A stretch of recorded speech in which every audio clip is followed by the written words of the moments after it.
Welcome to Paramount coaching. देखिए, कल जो एग्जाम होने वाले हैं मैथमेटिक्स के, उसके लिए मैं काफी इंपॉर्टेंट क्वेश्चंस लेकर आ गया हूं।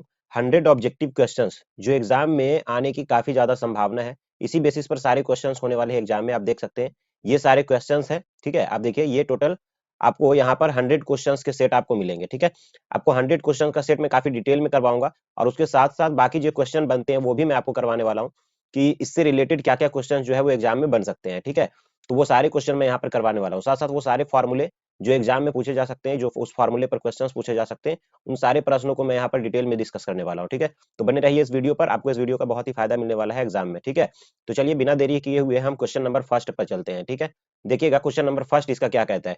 और इससे पहले मैं बता दूं, अगर आप मेरे चैनल पर नए हैं तो चैनल को सब्सक्राइब करिए, लाइक कर दीजिए प्लीज इस वीडियो को और अपने दोस्तों के साथ शेयर कर दीजिए। और मैं लगातार अभी 10th के एग्जाम जब तक चलते रहेंगे अभी और उसके बाद भी इंटरमीडिएट के लिए और 10th क्लास के लिए मैं लगातार इस तरह के इंपॉर्टेंट वीडियोस लाता रहता हूँ। चलिए बिना देरी किए हुए इस वीडियो को स्टार्ट करते हैं और क्वेश्चन नंबर फर्स्ट की तरफ चलते हैं। क्वेश्चन नंबर फर्स्ट देखिए क्या है। क्वेश्चन नंबर फर्स्ट है, निम्नलिखित में कौन सी सबसे छोटी संयुक्त संख्या है। ठीक है, सबसे संयुक्त छोटी संख्या कौन होती है। संयुक्त संख्या होता है दो संख्याओं का गुणनफल। अब दो संख्याओं का गुणनफल वन को छोड़कर। ठीक है, तो ऐसा कौन सा नंबर होता है। वन तो होता नहीं है, वन को छोड़कर टू भी नहीं होता क्योंकि वन इंटू टू, टू तो एक अभाज्य संख्या है। थ्री कभी नहीं होते। फोर को हम लिख सकते हैं टू इंटू टू। इस वजह से ये संख्याएं जो है वो क्या है, संयुक्त संख्या। संयुक्त संख्या दो संख्याओं का गुणनफल होता है। ठीक है, चलिए नेक्स्ट क्वेश्चन देखते चलते हैं। नेक्स्ट क्वेश्चन इसका क्या है, देखिएगा next question. Question number two कह रहा है कि पाई क्या है। पाई जो है वो क्या है, एक अप्रिमेय संख्या, एक परिमेय संख्या, एक पूर्णांक संख्या और इनमें से कोई नहीं। तो पाई क्या हो जाएगा, एक अप्रिमेय संख्या हो जाएगा। ठीक है, पाई जो है एक अप्रिमेय संख्या। पाई का मान कितना होता है, पाई का मान होता है 22/7 या फिर होता है 3.14। इसका यूज जो होगा वो काफी सारे क्वेश्चन में देखने को मिलेंगे। चलिए नेक्स्ट क्वेश्चन देख लेते हैं। Question number three. Question number three देखिए क्या है। क्वेश्चन नंबर थ्री में लिखा है, निम्नलिखित में कौन जो है वो अपरिमेय संख्या है। ठीक है, देखिए ये चार ऑप्शन आपको दिए गए हैं और इसमें से पूछा जा रहा है कि कौन जो है वो अपरिमेय संख्या है।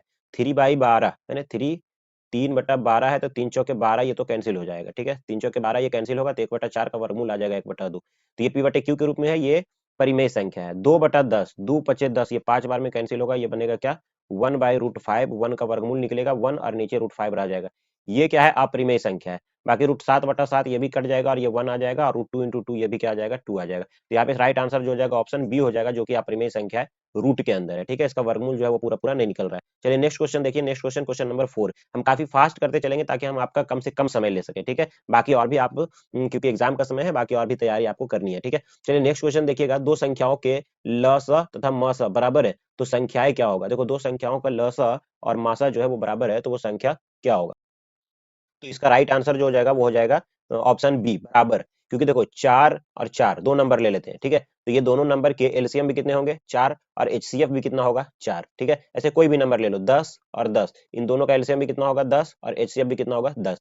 तो दो संख्याओं के लसा और मासा अगर बराबर होते हैं तो संख्याएं जो होता है वो कैसा होता है, बराबर होता है। ठीक है, चलते हैं नेक्स्ट क्वेश्चन। नेक्स्ट क्वेश्चन देखिएगा, question number five. Question number five में लिखा है कि 0.29 और इस पर रैकरिंग लगा है, इसका वैल्यू जो होगा वो p/q के रूप में क्या होगा। देखो, इसको निकालने के लिए आप सीख लीजिए सीधा सीधा। 0.29 है तो हम क्या करेंगे, सीधा, यानी ये बिना पॉइंट के हम जो भी जीरो के पहले भी अगर कोई नंबर होता तो उसको पूरा मिलाकर लिख देते। तो हम लिख देंगे क्या, 29, क्योंकि जीरो आगे तो लिखने से कोई मतलब है नहीं।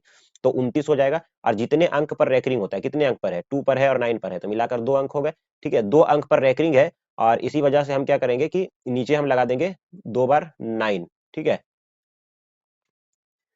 और उसके बाद हम ये देखेंगे कि इसके रैकरिंग को, मतलब दशमलव के बाद कोई ऐसा अंक है जिस पर रैकरिंग नहीं है, ऐसा कोई भी अंक नहीं है। अगर ऐसा अंक होता तो उतना जीरो लगाते, जितने अंक पर रैकरिंग नहीं होता दशमलव के बाद उतना हम यहाँ पर क्या करते, जीरो बैठा देते। बट ऐसा है नहीं, इसी वजह से 999 लिख करके यहाँ पर क्या कर देंगे, छोड़ देंगे। तो 29/99 इसका सही आंसर हो जाएगा। ठीक है, 29/99। जैसे इस पर एक और क्वेश्चन मैं आपको बता देता हूँ कि जैसे मान लो 1.032 ऐसा लिखा हो, तो हम क्या करेंगे, मान लो यहाँ पर 32 पर रखने लगा है, तो फिर हम इसको क्या करेंगे, सीधा सीधा लिख देंगे 1032 बिना पॉइंट के, है ना, पॉइंट हटा करके हम 1032 लिख देंगे। और देखो, दो अंक पर रेकरिंग है तो हम क्या करेंगे, 99 लगा देंगे। दो अंक पर रेकरिंग है तो 2 बार 9 लिख देंगे। और 10, अच्छा माइनस में यहाँ पर हम क्या करेंगे वो भी देखें, यहाँ पर माइनस में हम क्या करेंगे, जीरो लिखेंगे जरूर। ठीक है, क्योंकि यहाँ पर जीरो था इसलिए माइनस लिखे नहीं, लेकिन यहाँ पर क्या है, यहाँ पर हमें माइनस में वो नंबर भी लिखने हैं जो रेकरिंग को छोड़ करके है। ठीक है, तो कितना हो जाएगा, 10, 1 और 0 10 हो जाएगा माइनस में।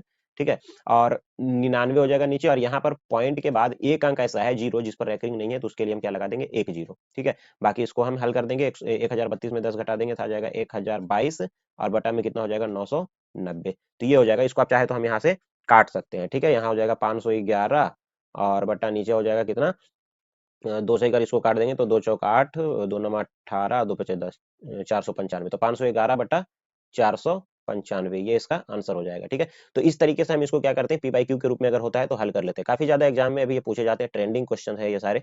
देखिए क्वेश्चन नंबर 6 देखिएगा क्या है। क्वेश्चन नंबर 6 लिखा है 1 माइनस साइन स्क्वायर 60 डिग्री। सबसे पहले तो 1 माइनस साइन स्क्वायर बराबर क्या होता है, कॉस स्क्वायर होता है। ठीक है, कॉस स्क्वायर और 60 डिग्री लिखा है तो 60 डिग्री लिख देंगे। और कॉस 60 का मान कितना होता है, कॉस 60 का मान 1/2 होता है, और 1/2 स्क्वायर लगाएंगे तो कितना आ जाएगा, 1/4। तो इसका 1/4 करेक्ट आंसर हो जाएगा। ठीक है, ऑप्शन सी सही हो जाएगा। चलिए नेक्स्ट क्वेश्चन देख लेते हैं। नेक्स्ट क्वेश्चन क्या है, क्वेश्चन नंबर 7 देखिएगा।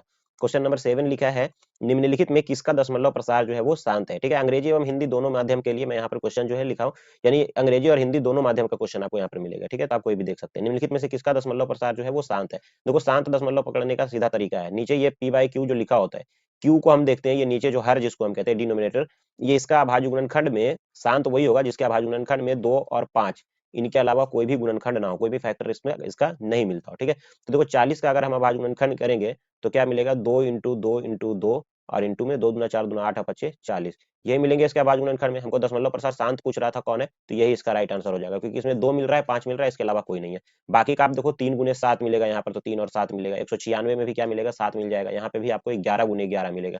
ठीक है, तो 2 और 5 के अलावा ये सभी में, लेकिन यहाँ पर ऐसा है कि 2 और 5 के अलावा कोई गुणनखंड नहीं है, इसलिए ऑप्शन ए इसका करेक्ट आंसर हो जाएगा। ठीक है, आपको भाग नहीं लगाने लगना है कि शांत दशमलव के लिए यहाँ पर हम भाग लगा कर देखे कट रहा है या नहीं। ठीक है, ऐसा नहीं करना, आपको डिनोमिनेटर देखना है, हर का अभाज्य गुणनखंड देखना है केवल। ठीक है, चलिए नेक्स्ट क्वेश्चन देखते हैं। क्वेश्चन नंबर 8, निम्नलिखित में किसका दशमलव प्रसार अशांत है। देखो अब अशांत कौन होगा, जिसमें 2 और 5 के अलावा कोई अन्य गुणनखंड उपस्थित होगा। देखो 8 में क्या है, 8 तो 2 का पावर क्यू होता है, तो केवल 2 मिलेगा। 15 में देखो 3 गुने 5 होता जरूर है, लेकिन यहाँ से क्या हो जाएगा, 15 का जब 3 गुने 5 करेंगे तो यहाँ से 3 दूना 6 कट जाएगा, और वैल्यू क्या होगा, 2/5।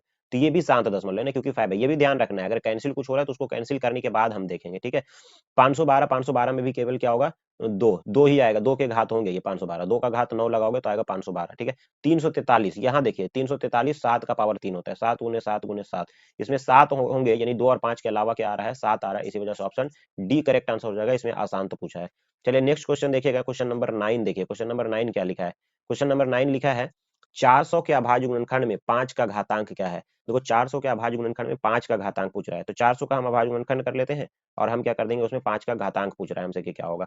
तो सबसे पहले तो 400 का अभाज्य गुणनखंड करना हो तो 4 को हम क्या लिख देंगे, 2 गुने 2, 2 दूना 4 हो जाएगा, और फिर 100 बच गया, 4 गुने 100, 100 बच गया। तो 100 के लिए फिर हम क्या लिखेंगे, 2 गुने 2, 2 दूना 4 और इंटू 5 इंटू 5।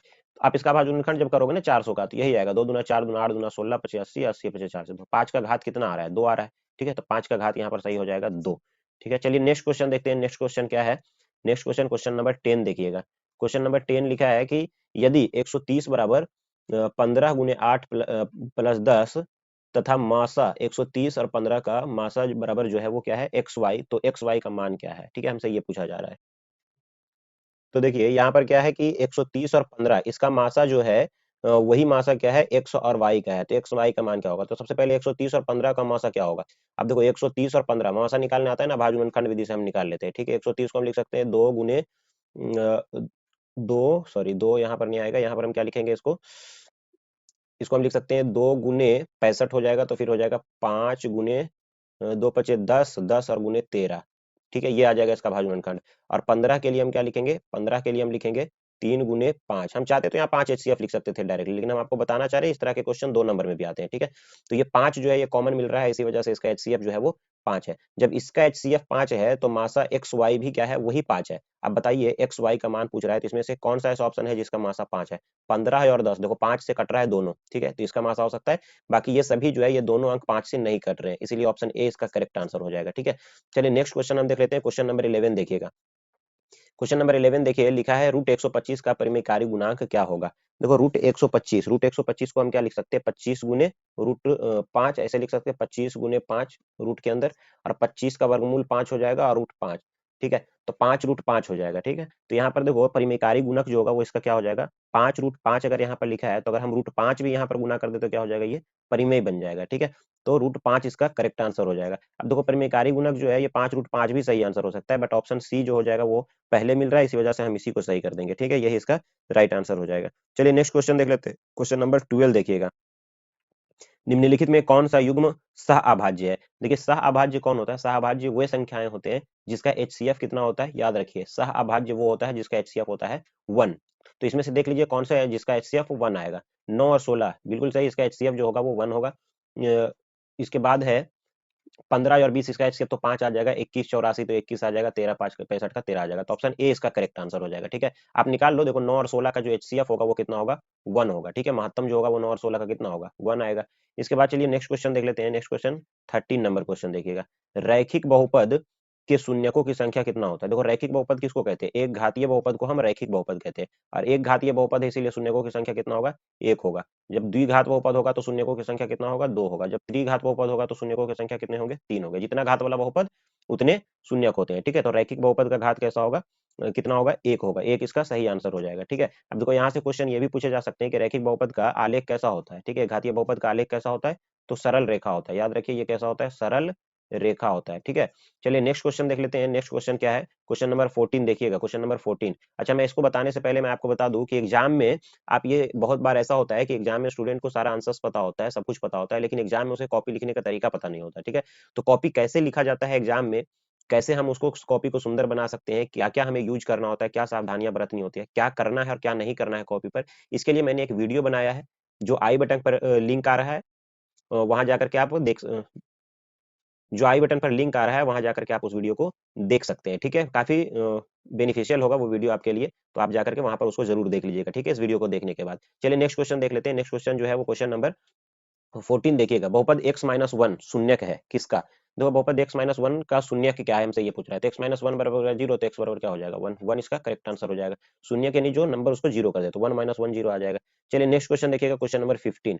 क्वेश्चन नंबर 15 क्या कह रहा है? क्वेश्चन नंबर 15 में कह रहा है कि किसी किसी द्विघात बहुपद के शून्यक यदि -4 और 7 हो तो द्विघात बहुपद क्या है? देखो द्विघात द्विघात बहुपद का जो फॉर्मूला होता है वो होता है x² - अल्फा प्लस बीटा और इनटू में x प्लस का अल्फा इंटू बीटा। ठीक है, अल्फा इंटू बीटा ये फॉर्मूला होता है। ठीक है, अल्फा इंटू बीटा। तो यहाँ पे x² माइनस, यहाँ पर है क्या, बहुपद के शून्यक दे रखे हैं, अलग अलग दे रखा है। कभी ऐसा होता है कि शून्यकों का योग और गुणनफल दे रखा होता है डायरेक्टली, तो यहाँ पर शून्यक दे रखे हैं तो अल्फा प्लस बीटा का मान क्या हो जाएगा, हम क्या करेंगे, ये दोनों को जोड़ देंगे। -4 और 7 अगर जोड़ेंगे तो कितना आ जाएगा, 3 आ जाएगा। और अल्फा इंटू बीटा अगर जोड़ेंगे, गुना करेंगे मतलब, तो क्या हो जाएगा, 7 गुने 4 माइनस का 28 हो जाएगा। तो यहाँ पर हम रख देते हैं, चलिए x² minus alpha plus beta का मान 3 हो गया, तो 3x अल्फा इंटू बीटा का मान -28 हो गया, तो लिख देंगे माइनस का 28। x² - 3x - 28, देख लेते हैं ऑप्शन कौन सा मिल रहा है। ऑप्शन सी इसका करेक्ट आंसर है। चलिए नेक्स्ट क्वेश्चन देख लेते हैं। Question number 16। क्वेश्चन नंबर 16 देखिएगा। क्वेश्चन नंबर 16 कह रहा है कि एक द्विघात बहुपद के शून्यकों का योग तथा गुणनफल क्रमशः 5 और 6 है, तो द्विघात बहुपद क्या है? अब देखो यहाँ पर डायरेक्टली बहुपद के शून्यकों का योग और गुणनफल दे दिया, तो यहाँ पर काम आसान है ना। अल्फा, ये 5 जो मान है वो किसका है, अल्फा प्लस बीटा का है, और ये जो 6 मान है वो किसका है, अल्फा इंटू बीटा का है। तो डायरेक्टली हम क्या करेंगे, मान रखेंगे x² माइनस क्या होता है formula, alpha plus beta into x, तो 5x हो जाएगा, 5 इंटू एक्स। अब प्लस में क्या होता है, अल्फा इंटू बीटा, तो अल्फा इंटू बीटा का मान कितना है, 6, तो 6। x² - 5x + 6, ये सही इसका आंसर हो जाएगा। x² - 5x + 6, option B correct answer है। चलिए नेक्स्ट क्वेश्चन देखिए। Next question, question number 17। 17 number question देखिएगा। यदि बहुपद y² - 6y + 8 के शून्यक अल्फा तथा बीटा हो तो अल्फा इंटू बीटा का मान क्या होगा? बहुत ही सिंपल क्वेश्चन है। अल्फा इंटू बीटा बराबर क्या हो जाता है, फॉर्मूला c/a। c/a यानी देखो ये फॉर एक्चुअल में इसको हम रिलेट करते हैं, x² प्लस bx और प्लस सी। ठीक है, ये प्लस है, x² + bx + c। तो देखो a जो होता है वो यहाँ पर a का वैल्यू 1 हो गया, b का जो वैल्यू हो गया, यानी चूंकि y के फॉर्म में है, x नहीं है y है, तो b का जो वैल्यू हो जाएगा -6 हो जाएगा, और जो c के जगह पर हो जाएगा वो क्या हो जाएगा, 8 हो जाएगा। तो अल्फा इंटू बीटा बराबर c/a होता है, तो 8 और बट्टा क्या हो जाएगा, 1।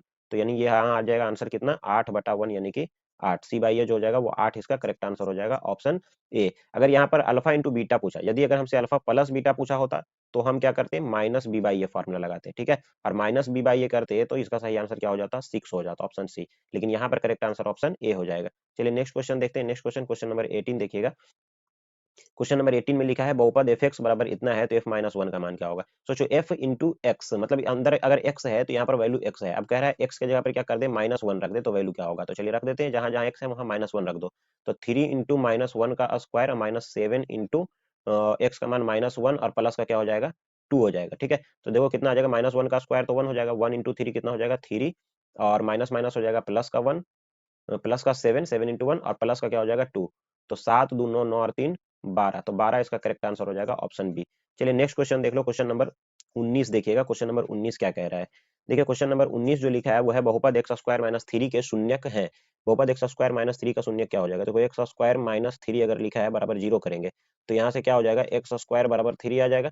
तो एक्स स्क्वायर बराबर अगर थ्री है तो एक्स स्क्वायर एक्स बराबर क्या हो जाएगा, इसको हम काट देते हैं, एक्स स्क्वायर बराबर हो जाएगा प्लस माइनस रूट थ्री, है ना। यानी एक बार रूट थ्री और दूसरा हो जाएगा minus root three. Option B इसका करेक्ट आंसर है, ठीक है। चलिए इसके बाद हम आगे नेक्स्ट क्वेश्चन देख लेते हैं, लेकिन उससे पहले मैं बता दूं इसके बाद जो मैं है आपको थोड़ी ही देर में एक वीडियो जो लॉन्ग क्वेश्चंस का वीडियो मैं डालने वाला हूं, ठीक है। तो वो भी आप ध्यान से देखिएगा, क्योंकि स्टूडेंट से बहुत बार ऐसा होता है कि ऑब्जेक्टिव तो बन जाते हैं, छोटे छोटे क्वेश्चंस होते हैं, लेकिन वो लॉन्ग क्वेश्चन में फंस जाते हैं। तो मैं ऐसे कुछ लॉन्ग क्वेश्चंस का प्रश्न लॉन्ग क्वेश्चंस का एक सेट लेकर आ रहा हूं जिसमें कि काफी इंपॉर्टेंट क्वेश्चंस होने वाला है, और वो वीडियो आप देखना नहीं भूलिएगा, ठीक है। चलिए क्वेश्चन नंबर हम 20 देख लेते हैं।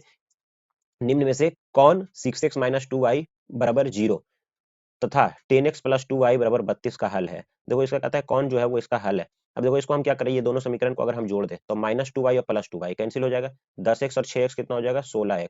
16x और 32 और जीरो जोड़ेंगे तो 32 हो जाएगा। तो x बराबर कितना हो जाएगा, 16 दूना 32, ठीक है। आपको देखो इसी तरीके से एग्जाम में शॉर्ट में बनाने हैं ताकि समय जो है वो आपको बचाना है, ठीक है। x बराबर कितना हो जाएगा, 2। अब x बराबर अगर 2 हो गया तो y का मान कितना होगा, यहाँ पर रखो। x का मान अगर 2 रखोगे तो 2 दहे 20 आ जाएगा, है ना। 20 उधर जा घट जाएगा तो 2y बराबर कितना आ गया, 32 में 20 अगर घट जाएगा तो 12 बच जाएगा और y बराबर आ जाएगा 6। यानी x बराबर 2 और y बराबर 6। तो ऑप्शन बी इसका करेक्ट आंसर हो जाएगा। चलिए नेक्स्ट क्वेश्चन देखिए, नेक्स्ट क्वेश्चन क्वेश्चन नंबर 21 देखिएगा। क्वेश्चन नंबर 21, यदि रेखाएं 4x प्लस पी वाई बराबर 6, 12x प्लस 9 वाई बराबर 15 समांतर है तो p का मान क्या होगा?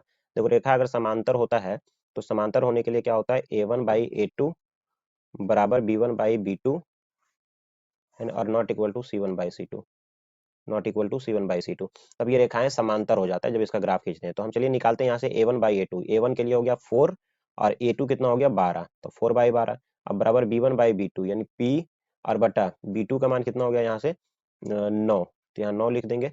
तो 4 तिया 12 कट जाएगा, 3 तिया 9 कट जाएगा, तो पी इक्वल टू 3। क्या ऑप्शन में यहाँ पर है 3? चलिए देख लेते हैं, ऑप्शन अगर 3 होगा तो यहाँ पर, हाँ ऑप्शन में यहाँ पर जो है वो 3 दे रखा है, ठीक है। तो ऑप्शन बी इसका करेक्ट आंसर हो जाएगा। इसके बाद चलिए नेक्स्ट क्वेश्चन देखो, नेक्स्ट क्वेश्चन जो है वो है 22 नंबर क्वेश्चन है। समीकरण निकाय x प्लस टू वाई बराबर 3, 5x प्लस के वाई बराबर 15 के अनगिनत हल होने के लिए के का मान क्या होगा?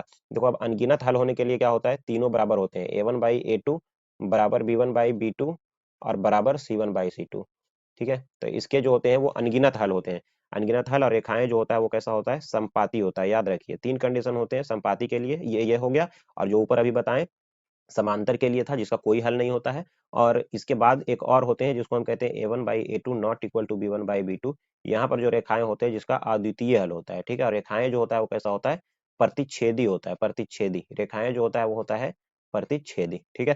तो ये ध्यान में रखिएगा। चलिए हम इस पर हम बना लेते हैं कि A one by A two बराबर B one by B two बराबर C one by C two, ये हो जाएगा। तो यहाँ से हमसे पूछ रहा है के का मान क्या होगा, तो क्या हो जाएगा, देखो यहाँ से हो जाएगा 1/5 बराबर 2 बाई के, है ना। 2 बाई के यही काफी है, बाकी तीसरा लिखने की जरूरत नहीं है। तो के बराबर कितना हो जाएगा 10। 10 इसका राइट आंसर हो जाएगा, ऑप्शन डी। चलिए नेक्स्ट क्वेश्चन देख लेते हैं, क्वेश्चन नंबर 23 देखिएगा। क्वेश्चन नंबर 23 कह रहा है निम्नलिखित में से कौन सा द्विघात समीकरण है, ठीक है। इसमें से हमसे द्विघात समीकरण पूछ रहा है। देखो ऐसे प्रश्नों को बहुत ज्यादा पूरा हल करने की जरूरत नहीं है ना, हम इसको क्या करते हैं कि बहुत बहुत सारी चीजें जो है वो हम मन में ही कैलकुलेट कर सकते हैं इसको। देखो एक्स स्क्वायर यहाँ से होगा एक्स स्क्वायर, लेकिन यहाँ पर जो एक्स स्क्वायर है उससे वो कैंसिल हो जाएगा, तो ये द्विघात बहुपद नहीं होगा, ठीक है। इसके बाद देखो यहाँ पर क्या है, यहाँ पर अगर हम एक्स स्क्वायर करेंगे तो ये कैंसिल नहीं होगा, है ना, ये एक्स स्क्वायर हो जाएगा। और क्योंकि यहाँ पर 3x ही है तो ये कैंसिल नहीं होगा, ऑप्शन बी इसका करेक्ट आंसर हो जाएगा। आप समझ रहे हो, जैसे a प्लस बी का होल स्क्वायर करेंगे ना तो यहाँ से आएगा ना x square plus 4x plus 4, ठीक है। और इधर क्या हो जाएगा 3x प्लस 4। तो आप देखो कि यहाँ पर तो x का घात 2 रह ही जाएगा, 3x है यहाँ पर x है तो ज्यादा होगा तो इधर आके 1x हो जाएगा, लेकिन एक्स स्क्वायर तो रहेगा। तो स्क्वायर रहेगा, इस वजह से ये द्विघात बहुपद हो जाएगा, ठीक है। बाकी जो है वो सभी द्विघात बहुपद नहीं है, ये तो बहुपद है ही नहीं, है ना, ये तो बहुपद है ही नहीं क्योंकि नीचे x है, यानी x का घात ऋणात्मक पूर्णांक है, ठीक है। चलिए नेक्स्ट क्वेश्चन हम देख लेते हैं। नेक्स्ट क्वेश्चन जो है वो है 24 नंबर क्वेश्चन देखिए क्या है। क्वेश्चन नंबर 24, द्विघात समीकरण P X square plus Q X plus R बराबर zero, P not equal to zero के मूल क्या होंगे, ठीक है। देखो जब A X square plus B X plus C की बात करते हैं तो मूल क्या होता है, एक्स बराबर minus B plus minus under root B square minus 4ac, इसी को हम विवेचक कहते हैं जो अंदर में लिख रहे हैं, ठीक है। B square minus 4ac, D से लिखते हैं हम इसको, बटा 2 है तो कभी कभी यहाँ पर डी लिखा हुआ हो सकता है बी स्क्वायर माइनस 4ac की जगह पे। तो यहाँ पर देखो बी का जगह पर क्या है, क्यू है, तो हम माइनस क्यू लिख देंगे, plus minus under root Q square और माइनस में क्या हो जाएगा 4pr और बटा में क्या हो जाएगा 2p। तो ऑप्शन बी इसका करेक्ट आंसर हो जाएगा, ठीक है। Minus q plus minus under root Q square minus 4 PR बटा 2P। ऑप्शन बी इसका करेक्ट आंसर हो जाएगा। चलिए नेक्स्ट क्वेश्चन देखिएगा, क्वेश्चन नंबर 25। क्वेश्चन नंबर 25 देखिए क्या है, द्विघात समीकरण 6x² प्लस 6x प्लस 1 बराबर 0 के मूलों की प्रकृति क्या होगी। देखो मूलों की प्रकृति अगर चेक करना हो तो हमें डी निकालना पड़ेगा, और डी क्या होता है, बी स्क्वायर माइनस 4AC। तो पहले हम निकाल लेते हैं और क्या क्या कंडीशंस होते हैं, क्या क्या क्वेश्चन यहाँ से बन सकता है वो भी देखिएगा। ठीक है, देखो डी बराबर क्या हो जाएगा, B square minus 4AC। B का मान क्या हो गया, ए का मान हो गया 6, बी का मान हो गया 6 और सी का मान हो गया 1। तो बी का मान हो गया 6 यानी 6 का स्क्वायर और माइनस 4 इंटू ए का मान हो गया 6 और सी का मान हो गया 1। तो 6 का स्क्वायर हो गया 36 और माइनस 4 छक 24, 36 माइनस 24 आ गया 12। तो 12 यहाँ पर आप देखिए डी जो है वो क्या है, ग्रेटर देन जीरो है, मतलब जीरो से बड़ा नंबर है ना 12। जब जीरो से बड़ा नंबर होते हैं तो होता है इसका प्रकृति जो होता है वो होता है वास्तविक, वास्तविक और असमान, वास्तविक, वास्तविक और असमान मूल होंगे इसके। ठीक है, वास्तविक और असमान, तो इसका जो सही हल हो जाएगा वास्तविक और असमान, ऑप्शन सी हो जाएगा। अब देखो यहाँ से क्या कंडीशन होगी, अगर डी बड़ा है जीरो से तब तो वास्तविक और असमान होगा, लेकिन जब डी छोटा होगा जीरो से तो अवास्तविक मूल होंगे, और जब डी बराबर होगा जीरो के तब वास्तविक होगा, लेकिन क्या होंगे, समान मूल होंगे। ठीक है, समान मूल होंगे, तो ये ध्यान में रखिएगा। चलिए नेक्स्ट क्वेश्चन देख लेते हैं, क्वेश्चन नंबर 26 देखिए, 26 नंबर क्वेश्चन क्या है।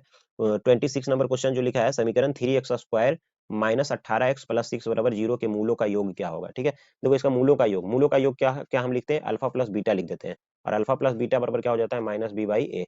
अब इस तरह के प्रश्नों में हम ये नहीं निकालने लगे कि इसका मूल निकालने लगे और मूल को जोड़े, नहीं, मूलों का योग मतलब अल्फा प्लस बीटा और मूलों का गुणनफल यानी अल्फा इंटू बीटा। तो माइनस बी का जगह पे कितना है, माइनस का 18, तो माइनस 18 हो जाएगा, और बटा ए का जगह पे कितना है 3। तो पहले तो ये माइनस माइनस प्लस हो जाएंगे, और 3 छक्का 18 6 बार में कैंसिल हो जाएगा, तो ऑप्शन डी इसका करेक्ट आंसर हो जाएगा। ठीक है, चलिए नेक्स्ट क्वेश्चन देखते हैं, नेक्स्ट क्वेश्चन 27 नंबर। ठीक है, 27 देखिएगा, 27 लिखा है, द्विघात समीकरण X square plus B X plus C बराबर 0 के मूल एक दूसरे के व्युत्क्रम होंगे यदि। देखो इसके मूल एक दूसरे के व्युत्क्रम होंगे यदि।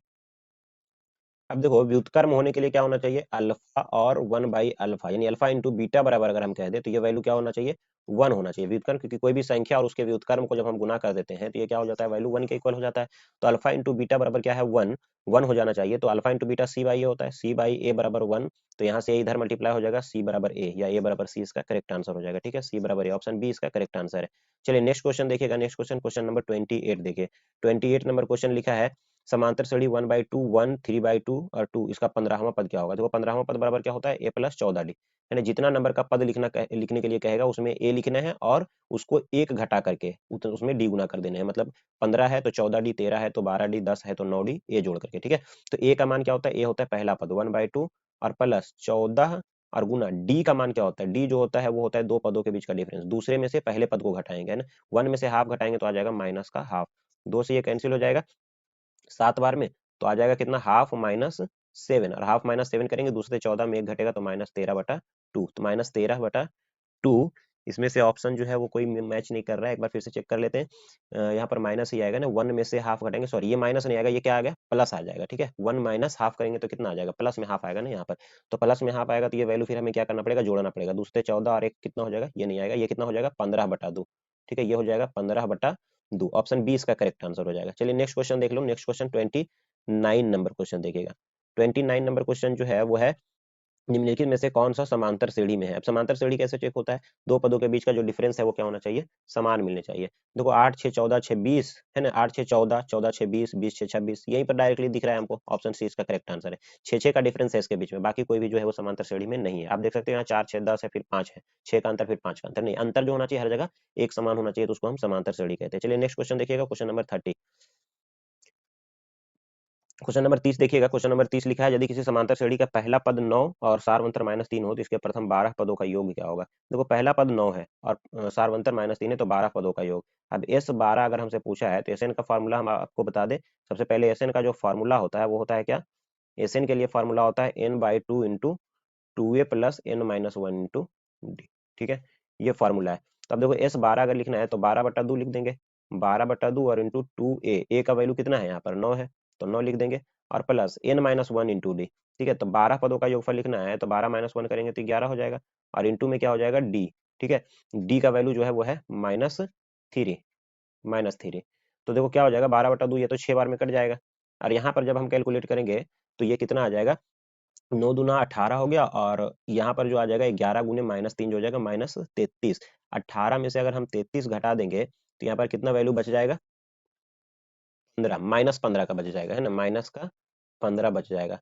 तो माइनस का 15 अगर बच गया तो यहाँ से -15 गुणे 6 करेंगे तो क्या आ जाएगा, माइनस का 90 इसका सही आंसर हो जाएगा, -90। ऑप्शन सी इसका करेक्ट आंसर है। चलिए नेक्स्ट क्वेश्चन देख लो, नेक्स्ट क्वेश्चन क्या कह रहा है। क्वेश्चन नंबर 31 देखिएगा। 31 नंबर क्वेश्चन में लिखा है कि समांतर सीढ़ी 17, 34, 51 इसका कौन सा पद जो है वो 170 है। ठीक है, कौन सा पद जो है वो 170 है, हमसे ये पूछा जा रहा है। देखो कौन सा पद 170 यानी n का मान पूछा है, तो सबसे पहले tn हमें दे रखा है। tn का मान जो है वो क्या है, tn का मान दे रखा है 170। ठीक है, अब tn का मान a plus n minus 1 into D बराबर 170। अब देखो a का मान जो है वो है 17 और प्लस n माइनस 1 तो नहीं पता, और d का जो वैल्यू दे रखा है वो क्या है, d का वैल्यू 34 में अगर 17 घटा दो तो बचेगा 17। ठीक है, तो ये d का वैल्यू हो जाएगा 170। अब देखो 17 उधर जाके 170 में क्या कर देना है, घटा देने हैं। तो n माइनस 1 इंटू क्या बच जाएगा 17, और 170 में अगर हम 17 घटा दे तो क्या बच जाएगा यहाँ पर 153। 153 बच गया, 17 नीचे आ जाएगा, n माइनस 1 बराबर हो जाएगा 153, और बट्टा में कितना हो जाएगा 17। 9 बार में ये कट जाएगा तो n बराबर हो जाएगा 9, और ये -1 इधर आके +1, यानी n बराबर जो वैल्यू आ जाएगा वो हो जाएगा 10। तो यहाँ से 10वां पद इसका करेक्ट आंसर है। चलिए नेक्स्ट क्वेश्चन देखिए, next question, question number 32। Question number 32 में लिखा है कि यदि समांतर श्रेणी 51, 48, 45 है ना, 6 में पदों की संख्या क्या होगा। 6 तक है तो इसमें पदों की संख्या n पूछ रहा है। अब देखो a का मान हो गया, d का मान पता है ना, tn वाला फार्मूला लगा देंगे। देखो tn बराबर कितना है, अंतिम पद जो है वो है 6, 1 plus n minus 1 into D, तो 51 प्लस n माइनस 1 नहीं पता, n नहीं पता है, और d का जो मान है 48 में 51 घटाएंगे तो आ जाएगा कितना, माइनस का 3, तो बराबर हो जाएगा 6। अब 51 उधर जाके घट जाएगा तो n माइनस 1 और इंटू में क्या हो जाएगा -3 बराबर 6 में से अगर हम 51 घटा दे तो बच जाएगा माइनस का 45। ठीक है, माइनस का 45 यहाँ पर हो जाएगा, और ये देखो -3 से ये कटेगा कितना बार में, 15 बार में। ठीक है, 15 बार में ये कैंसिल हो गया, तो n बराबर कितना आ जाएगा, -1 उधर जाके 15 में जुड़ेगा तो 15 प्लस 1 हो जाएगा ना, 15 प्लस 1 कितना हो जाएगा 16। तो 16 इसका सही आंसर है, इसमें 16 पद है। चलिए नेक्स्ट क्वेश्चन हम देख लेते हैं। क्वेश्चन नंबर 33 देखिएगा। क्वेश्चन नंबर 33 देखिए, क्वेश्चन नंबर 33 लिखा है कि 0 और 50 के बीच विषम संख्याओं की संख्या कितनी है। 0 और 50 में विषम संख्या कितना होता है, 0 और 50 के बीच। देखो 0 और 50 के बीच में जो विषम संख्या होगा, 1 से 50 तक में मतलब आधा आधा हो जाएगा, 25 विषम 25 सम हो जाएंगे। ऑप्शन ए इसका करेक्ट आंसर हो जाएगा। ठीक है, चलो नेक्स्ट क्वेश्चन देख लो। नेक्स्ट क्वेश्चन क्या है, क्वेश्चन नंबर 34 है, समकोण त्रिभुज एबीसी में कोण बी बराबर 90 डिग्री। देखो कोई समकोण त्रिभुज अगर एबीसी है मान लो, ठीक है, ए बी सी, और बी जो है वो 90 डिग्री है, ये 90 डिग्री है, और इसमें लिखा है कि ए बी बराबर √15, ये वाला √15 हो गया, और बी सी बराबर 1, ये 1 हो गया, तो हमसे ए सी पूछ रहा है। देखो ये समकोण त्रिभुज में पाइथागोरस थ्योरम हम लगा देते हैं, तो ए बी का स्क्वायर प्लस बी सी का स्क्वायर मतलब क्या हो जाएगा, √15 का स्क्वायर, और प्लस में क्या हो जाएगा 1 का स्क्वायर, तो √15 का स्क्वायर 15 और 1 का स्क्वायर 1, यानी ये आ जाएगा 16, और 16 का वर्गमूल क्या हो जाएगा 4। ठीक है, तो यहाँ से 4 आ जा रहा है, और हमसे पूछ रहा है क्या, AC बराबर 4 सेंटीमीटर, ये दे रखा था, सॉरी दे रखा है ना, तो tan A का मान हमसे पूछा है। ऐसे नहीं भी देता तो भी हम इसको निकाल सकते थे। tan A बराबर फिर तो बहुत ईजी है, लंब बटा आधार 15 बटा सॉरी tan A पूछ रहा है ना, इसके लिए क्या होता है, लंब जो होता है वो BC हो जाता है, तो tan A बराबर यहाँ जो हो जाएगा वो हो जाएगा BC बटा AB, यानी BC बटा AB, जिसका भी एंगल, जो भी इसमें एंगल लगा होता है ना, उसके सामने वाले को हम लंब कहते हैं। ठीक है, तो ये BC लंब हो जाएगा। अगर सी tan C पूछता तो लंब AB हो जाता, तो लंब बटा आधार हो जाता है tan थीटा बराबर, BC का मान हो गया 1 और AB का मान हो गया कितना, √15, तो 1 बटा √15, ये इसका करेक्ट आंसर हो जाएगा, ऑप्शन सी। चलिए नेक्स्ट क्वेश्चन देख लेते हैं, क्वेश्चन नंबर 35 देखिएगा। 35 नंबर क्वेश्चन में क्या लिखा है, लिखा है कि cosec theta is equal to k, तो कॉस थीटा बराबर क्या हो जाएगा। अब देखो कॉसेक थीटा बराबर अगर के है तो साइन थीटा बराबर 1/k है, सीधा सीधा समझो, साइन थीटा बराबर क्या है 1/k। अब साइन थीटा बराबर अगर 1/k है तो कॉस थीटा बराबर क्या होता है, कॉस थीटा बराबर हो जाता है √1 माइनस साइन स्क्वायर थीटा, तो 1/k का स्क्वायर लिख देंगे, स्क्वायर थीटा कह रहा है तो यहाँ से जब हम एलसीएम वगैरह लेंगे तो ये आ जाएगा कितना, के स्क्वायर माइनस 1, ये तो रूट में रह जाएगा। ठीक है, और बट्टा में के स्क्वायर जो रहेगा उसका वर्गमूल निकल जाएगा, तो के स्क्वायर माइनस 1 बट्टा के स्क्वायर माइनस 1 बट्टा के, ऑप्शन बी इसका करेक्ट आंसर हो जाएगा। चलिए नेक्स्ट क्वेश्चन देखिए, क्वेश्चन नंबर 36 नंबर क्वेश्चन क्या कह रहा है वो देखिएगा। लिखा है 1/sec थीटा बराबर, भाई सेक थीटा का उल्टा क्या होता है, कॉस थीटा, ऑप्शन बी, ये तो सारे फॉर्मूले। 37 cot x into tan x, देखो टेन और कॉट एक दूसरे का उल्टा होता है तो इसका वैल्यू क्या हो जाएगा 1। ठीक है, साइन साइन और कॉसेक, साइन और कॉसेक ये भी वैल्यू जो होता है 1 हो जाता है ना, साइन और कॉसेक, साइन और कॉसेक एक दूसरे का उल्टा होता है। इसके बाद कॉस और सेक जो होता है वो एक दूसरे का उल्टा होता है, कॉस और सेक ये रहेगा तो ये भी वैल्यू 1 हो जाएगा, और कॉट और टेन रहेगा तो ये वैल्यू 1 हो जाएगा। ठीक है, इसके बाद देखिएगा क्वेश्चन नंबर 38 लिखा है कॉस थीटा बराबर 1/2 है, तो कॉसेक थीटा का मान क्या हो जाएगा। देखो कॉस थीटा अगर 1/2 है तो साइन थीटा लिख दो और उसका फिर उल्टा कर दो, तो साइन थीटा बराबर क्या हो जाता है √1 माइनस कॉस स्क्वायर थीटा, और कॉस स्क्वायर थीटा मतलब 1/2 का स्क्वायर लिख देंगे हम यहाँ पर। ठीक है, तो देखो 2 का स्क्वायर 4 हो जाएगा, 4 कम 4 और एक घट जाएगा तो 3 हो जाएगा ऊपर, तो ऊपर √3 हो गया और 4 का वर्गमूल नीचे जो हो जाएगा वो हो जाएगा 2, तो √3/2 आ गया साइन थीटा। तो बताइए कॉसेक थीटा बराबर क्या हो जाएगा, हमसे यही पूछ रहे हैं ना कॉसेक थीटा, तो कॉसेक थीटा उल्टा हो जाता है साइन का 2/√3, तो 2/√3 इसका सही आंसर होना चाहिए। चलिए ऑप्शन देख लेते हैं यहाँ पर, तो ऑप्शन बी जो है वो इसका करेक्ट आंसर हो जाएगा 2/√3। चलिए नेक्स्ट क्वेश्चन देखो 39 नंबर क्वेश्चन देखिए लिखा है क्या, थीटा बराबर 45 डिग्री तो sec theta plus cosec theta का मान क्या होगा। देखो थीटा बराबर 45 डिग्री है तो सेक थीटा बराबर क्या हो जाएगा सेक 45, और सेक 45 का मान जो होता है वो होता है √2। ठीक है, और कॉसेक 45 का मान भी होता है √2, तो √2 और √2 कितना हो जाएगा 2√2, ऑप्शन डी इसका करेक्ट आंसर हो जाएगा। चलिए नेक्स्ट क्वेश्चन देखिएगा क्वेश्चन नंबर 40 नंबर क्वेश्चन क्या कह रहा है वो देखिएगा। 40 नंबर में लिखा है यदि √3 tan a - 3 बराबर 0 तो ए का मान क्या होगा। सिंपल है, देखो √3 tan a बराबर क्या हो जाएगा, √3 tan a -3 जो आ जाएगा वो इधर आ जाएगा तो हो जाएगा +3, और tan a बराबर कितना हो जाएगा, tan a बराबर हो जाएगा 3/√3, 3/√3, और √3 से ये 3 कट जाएगा कितना बार में, √3 बार में, तो tan a बराबर जो हो गया वो कितना हो गया √3 हो गया। तो बताइए a बराबर कितना होगा, a तो tan में √3 कितना डिग्री का मान होता है, √3 जो मान होता है वो 60 डिग्री का होता है, इसीलिए ऑप्शन बी इसका करेक्ट आंसर हो जाएगा। चलिए नेक्स्ट क्वेश्चन देखो, क्वेश्चन नंबर 40 देखिए 41 देखिएगा। 40 हो गया ना, हाँ 40 हो गया, अभी 40 नंबर क्वेश्चन बताया। इसके बाद नेक्स्ट क्वेश्चन देखिएगा 41, सेक 35 डिग्री बटा कॉसेक 55 डिग्री। देखो जब भी इस तरह का क्वेश्चन हो 35 और 55 मिला के कितना हो रहा है 90, सीधा सीधा लिख दो 1 और स्क्वायर करेंगे क्या आ जाएगा 1। जब भी जो होता है वो सेटिंग किया हुआ क्वेश्चन होता है यहाँ पर। ठीक है, क्योंकि यहाँ पर देखो सेक 35 डिग्री को हम लिख सकते हैं कॉसेक 55, सेक 90 - 55 लिखेंगे और ये आ जाएगा कॉसेक 55। ठीक है, तो इसका स्क्वायर करेंगे और ये वैल्यू हो जाएगा 1 ही आ जाएगा।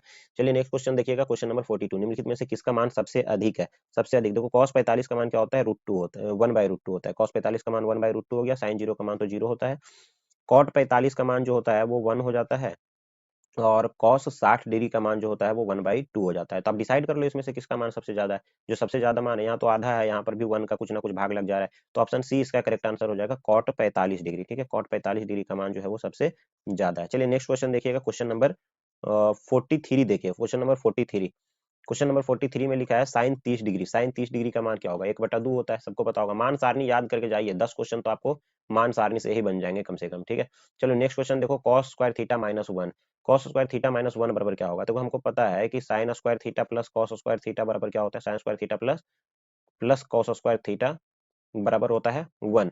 तो यहाँ से हमको cos स्क्वायर थीटा -1 पूछ रहा है, 1 को इधर ले आएंगे तो साइन उधर जाएगा तो माइनस में हो जाएगा, तो इसका ए ऑप्शन सही हो जाएगा। ठीक है, ऑप्शन ए माइनस का साइन स्क्वायर थीटा हो जाएगा। इसके बाद देखिएगा, इसके बाद है क्वेश्चन नंबर 45, क्वेश्चन नंबर 45 देखिए कह रहा है कि 1 - sec square into cot square theta. देखो 1 - सेक स्क्वायर थीटा बराबर क्या हो जाता है, देखो फॉर्मूला क्या होता है, फॉर्मूला होता है यहाँ पर sec square theta minus tan square theta अब बराबर क्या हो जाता है 1।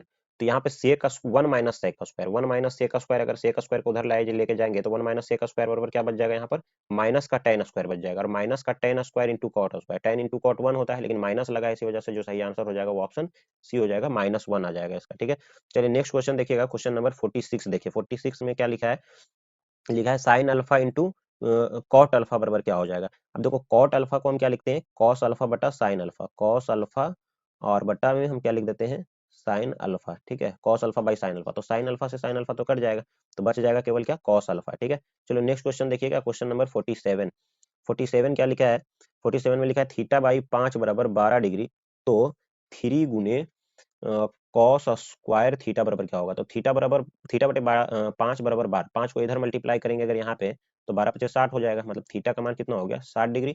तो क्या आ जाएगा देखो 3 गुने कॉसेक स्क्वायर 60, अब कॉसेक 60 का मान कितना हो जाता है, कॉसेक 60 का मान जो हो जाएगा वो हो जाएगा 2 बाई साइन 60 का उल्टा होता है ना 2 बाई √3, 2 बाई √3, और इसका स्क्वायर लगा है तो हम स्क्वायर लगा देंगे, तो यहाँ से 3 इंटू क्या हो जाएगा 2 का स्क्वायर हो जाएगा 4, और √3 का स्क्वायर आ जाएगा 3, 3 से 3 कट जाएगा और आंसर हो जाएगा इसका 4, ऑप्शन सी इसका करेक्ट आंसर है। चलिए नेक्स्ट क्वेश्चन देखिएगा, नेक्स्ट क्वेश्चन जो है वो क्वेश्चन नंबर 48 है ना, क्वेश्चन नंबर 48 देखिएगा, 48 नंबर क्वेश्चन लिखा है sine x plus sine square x बराबर 1, तो cos square x plus cos पर पावर 4x क्या होगा? तो इसको हम क्या लिख दे, साइन एक्स बराबर 1 माइनस साइन स्क्वायर एक्स। ठीक है, 1 माइनस साइन स्क्वायर एक्स, क्योंकि साइन स्क्वायर को इधर ले आएंगे अगर इसको यहाँ पे, तो साइन एक्स बराबर 1 माइनस साइन स्क्वायर एक्स, तो साइन एक्स बराबर क्या बच जाएगा, 1 माइनस साइन स्क्वायर बराबर क्या हो जाएगा, cos स्क्वायर एक्स। तो यहाँ पर साइन एक्स को हम क्या लिख सकते हैं, cos स्क्वायर एक्स लिख सकते हैं। तो देखो cos स्क्वायर एक्स को हम साइन एक्स लिख देंगे, साइन एक्स, और cos पर पावर 4 है तो cos स्क्वायर का स्क्वायर लिखेंगे, cos स्क्वायर का स्क्वायर लिखेंगे तो cos स्क्वायर का मान तो साइन एक्स है, तो यहाँ पर साइन एक्स और उसका स्क्वायर तो साइन स्क्वायर एक्स हो जाएगा, और sine x plus sine square x का मान कितना है, 1 है, तो इसका भी आंसर जो हो जाएगा 1, इसका करेक्ट आंसर हो जाएगा। चलो नेक्स्ट क्वेश्चन देखो, क्वेश्चन नंबर 49 देखिएगा। 49 नंबर क्वेश्चन क्या लिखा है, लिखा है निम्नलिखित में निम्नलिखित में कौन सा कॉसेक स्क्वायर 60 डिग्री के बराबर है। ठीक है, कॉसेक 60 डिग्री, स्क्वायर नहीं, कॉसेक 60 डिग्री। अब देखो कॉसेक 60 डिग्री का मान क्या होता है, 2/√3। अब देख लो भाई उसी का मान कौन किसके बराबर हो जाएगा। अब कॉसेक 60 का मान जो है वो 2/√3 है ना, हमको ये देखना है। तो साइन 2/√3 यानी यहाँ पर साइन 60, टेन 60 का मान नहीं होगा, साइन 60 का मान नहीं होगा। कॉसेक 60 सीधा जो होगा वो साइन 60 के इक्वल हो जाएगा, साइन 60, साइन 60, क्योंकि यहाँ पर उल्टा होता है ना, साइन 60 का मान जो होगा वो इसके विपरीत हो जाएगा ना, साइन 60 का मान नहीं, नहीं साइन 60 नहीं होगा, यहाँ पर सेक 30 डिग्री हो जाएगा ना, सेक 30 डिग्री। सेक 30 डिग्री का मान भी जो होगा वो कितना होगा, 2/√3, और कॉसेक 60 का मान हो जाएगा 2/√3। चलिए नेक्स्ट क्वेश्चन देखते हैं। नेक्स्ट क्वेश्चन क्या है, क्वेश्चन नंबर 50 देखिएगा। क्वेश्चन नंबर 50 में लिखा है, यदि cosec theta minus cot theta बराबर एक्स है तो कॉसेक थीटा बराबर कितना हो जाएगा। ठीक है, और हमको ये पता है कि cosec square theta minus cot square theta बराबर क्या होता है, 1 होता है। और तो इसको हम ऐसे लिख सकते हैं, cosec theta minus cot theta, cosec theta plus cot theta into cosec theta minus cot theta. यहाँ पर माइनस में a plus b into a minus b, तो प्लस वाला जो होगा वो कहाँ चला जाएगा, नीचे चला जाएगा। यहाँ पर आ जाएगा cosec theta minus cot theta, तो इसका वैल्यू कितना है, x है, तो इसको हम लिख देते हैं x। तो 1/x हो गया, cosec theta plus cot theta, इसका मान जो हो जाएगा cosec का स्क्वायर माइनस यहाँ पर cos नहीं कॉट स्क्वायर हो जाएगा, कॉट। ठीक है, कॉट, तो यहाँ पर 1/x हो गया cosec theta plus cot theta, और cosec माइनस कॉट थीटा बराबर x है, तो cosec थीटा हम क्या करते हैं, दोनों को जोड़ देंगे। अगर दोनों को जोड़ देंगे तो प्लस कॉट माइनस कॉट ये कैंसिल हो जाएगा, cosec और cosec कितना हो जाएगा, 2 cosec थीटा बराबर हो जाएगा x प्लस 1/x, क्योंकि यहाँ पर जो है वो वैल्यू x है और यहाँ पर वैल्यू जो है 1/x है। तो 2 cosec थीटा बराबर x प्लस 1/x, ये हो जाएगा x स्क्वायर प्लस 1 ऊपर हो जाएगा।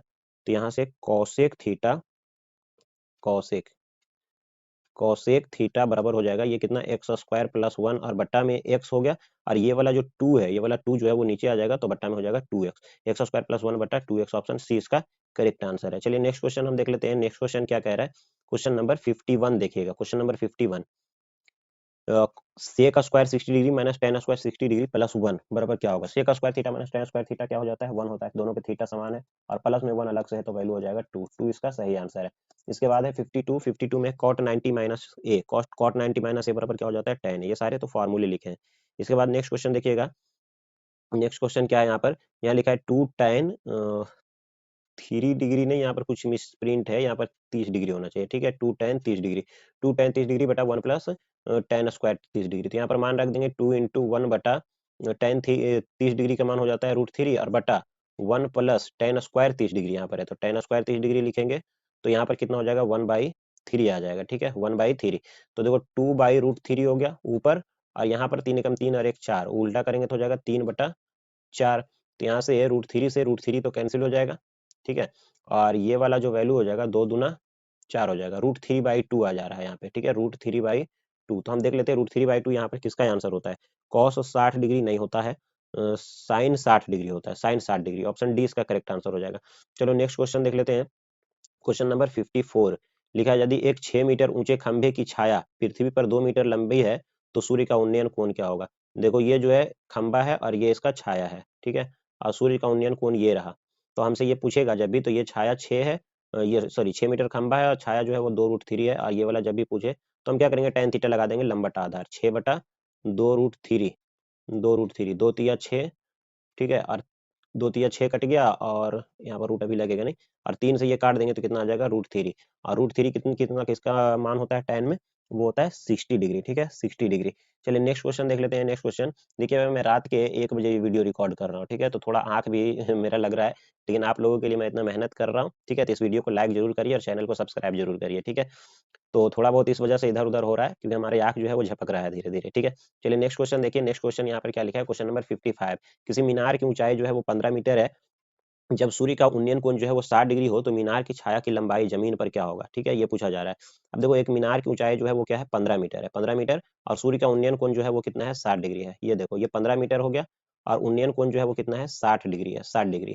तो हमसे पूछ रहा है छाया की लंबाई, इस बार ये पूछ दिया तो फिर से लगा देंगे tan 60 डिग्री, tan 60 डिग्री बराबर लंब बटा आधार 15 बटा, इसको हम x मान ले अगर ये आधार को तो x, और tan 60 का मान √3 हो जाता है। तो √3 अगर यहाँ पर रख देंगे तो x बराबर कितना हो जाएगा, 15, और यहाँ वाला √3 नीचे ले आते हैं बटा √3, यानी x को यहाँ पर हम लेके चले गए और √3 को नीचे ले आते हैं यहाँ पे। तो यहाँ पर क्या आ जाएगा, 15 बटा √3। देख लेते हैं ऑप्शन किस तरीके से दे रखा है यहाँ पे। देखो अब यहाँ पर ऑप्शन ऐसा नहीं दे रखा है तो हम यहाँ पर क्या करेंगे, थोड़ा इसको और सोल्व कर देंगे। 3 गुना 5 लिख सकते हैं 15 को, बटा में √3 से 3 ये कैंसिल हो जाएगा, 3 √3 बार में, तो 5 √3 इसका सही आंसर हो जाएगा। ऑप्शन सी इसका करेक्ट आंसर है। चलिए नेक्स्ट क्वेश्चन देखिएगा, क्वेश्चन नंबर 56।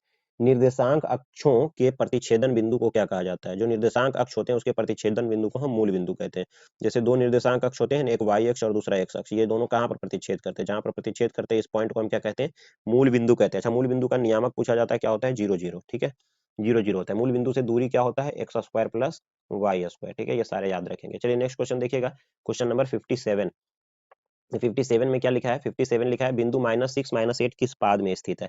देखो प्लस प्लस क्या होता है, प्रथम पाद में स्थित होता है। इसके बाद माइनस और प्लस जो होता है वो द्वितीय पाद में स्थित होता है। माइनस और माइनस जो होता है वो तृतीय पाद में स्थित होता है। और जो प्लस और माइनस होते हैं वो क्या होता है, चौथे पाद में स्थित होता है। ठीक है, तो ये ध्यान में रखेंगे। तो यहाँ पर दोनों माइनस है, दोनों माइनस है तो तृतीय में हो जाएगा। ऑप्शन सी इसका करेक्ट आंसर हो जाएगा। चलो नेक्स्ट क्वेश्चन है 58। 58 नंबर क्वेश्चन देखिएगा। 58 में लिखा है मूल बिंदु से बिंदु P sine theta cos theta की दूरी क्या होगा। देखो मूल बिंदु से दूरी अभी बताया x square plus y square, x का जगह साइन थीटा और y का जगह कॉस थीटा, तो साइन स्क्वायर थीटा हो जाएगा, sine square theta plus cos square theta, क्योंकि x square plus y square करनी है तो साइन स्क्वायर कॉस स्क्वायर इसका मान क्या होता है 1, और 1 का वर्गमूल भी करेंगे तो आ जाएगा 1 इकाई। ऑप्शन बी इसका करेक्ट आंसर है। चलिए नेक्स्ट क्वेश्चन देखिएगा, क्वेश्चन नंबर 59। 59 जो है वो बिंदुओं R11 और S-15 इसके बीच की दूरी क्या है। देखो दूरी सूत्र का फॉर्मूला क्या होता है, x1 माइनस एक्स टू का होल स्क्वायर, या x2 माइनस x1 जो भी लिख दो, स्क्वायर करने पर तो प्लस ही आना है। तो x1 माइनस एक्स टू का होल स्क्वायर और y1 माइनस y2 का होल स्क्वायर। ठीक है, ये फॉर्मूले हो जाते हैं। तो यहाँ पर हम वैल्यू रख देंगे और इसका आंसर आ जाएगा। देखो 1, x1 को 1 हो गया, x1 का मान ये हो गया 1, और x2 का मान हो गया -1, फिर एक y1 का मान हो गया 1 और y2 का मान हो गया 5। तो 1 और माइनस में -1 करेंगे तो +1 हो जाएगा। ठीक है, और प्लस y2 माइनस y1, 1 में से 5 घटा देंगे, 1 माइनस 5 और इसका स्क्वायर। तो यहाँ से आएगा कितना देखिएगा, 2 का स्क्वायर हो जाएगा, यानी कि 112 हो गया, 2 का स्क्वायर 4, और 1 में 5 घटा देंगे तो माइनस का 4, माइनस 4 का स्क्वायर कितना हो जाएगा, +4, और +4 का स्क्वायर यानी 16।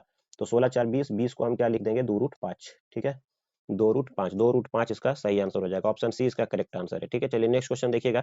Next question 60 number, question number 60 देखिए क्या लिखा है, रेखा y बराबर 8 का आलेख निम्न में से किस बिंदु से होकर नहीं गुजरेगी। रेखा y बराबर 8 का आलेख निम्न में से किस बिंदु से होकर नहीं गुजरेगा। अब y अगर 8 दिया है तो y का मान तो 8 होना है सब में, यहाँ से भी गुजरेगा, ये भी गुजरेगा, ये भी गुजरेगा, है ना। y का मान 8 है, यहाँ से नहीं गुजरेगा। ठीक है, यहाँ से, क्योंकि y का मान यहाँ पर कितना है, 1 है।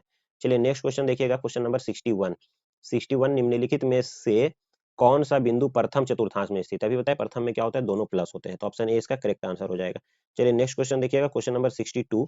क्वेश्चन नंबर 62 में क्या लिखा है, लिखा है A5 6 की y अक्ष से लंबवत दूरी क्या है। देखो A5 6 y अक्ष से लंबवत दूरी हमसे पूछ रहा है, तो 5 6 का ये पॉइंट इधर होगा, 5 6, आप इसको ऐसे समझो 5 6, और y अक्ष से लंबवत दूरी जो होता है वो x वाला होता है एक तरह से, है ना। y अक्ष से लंबवत दूरी अगर पूछेगा तो x वाला, x का वैल्यू कितना हो जाएगा, 5 इकाई। तो ऑप्शन ए इसका करेक्ट आंसर हो जाएगा। इसके बाद नेक्स्ट क्वेश्चन देखिएगा, क्वेश्चन नंबर 63।